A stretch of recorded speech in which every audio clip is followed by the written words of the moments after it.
सी खता, ना मंजिल ना रास्ता। तुम तो महज एक राइटर बनना चाहते थे, सिर्फ तुम्हें सच की तलाश थी और तुम एक कतरे में समंदर को तलाश कर रहे थे। फिर ये तानिया बीच में कहां से आ गई?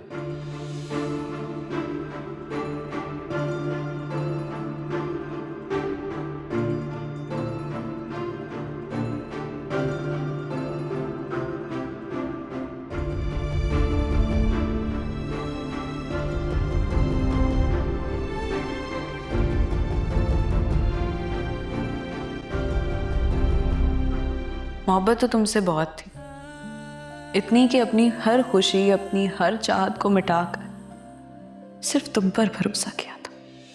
और तुम्हें याद है ना, तुमने कितनी आसानी से नहीं कह दिया था। और जब उस वक्त तुम्हें मेरी जरूरत नहीं थी, तो आज बेशर्मों की तरह शेरवानी पहनकर मुझसे निकाह करने क्यों आ गए?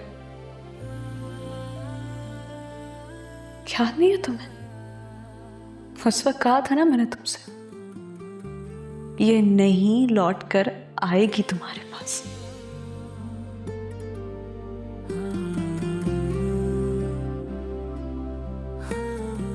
उमैर, क्या सोच रहे हो बेटा? तुम रो रहे?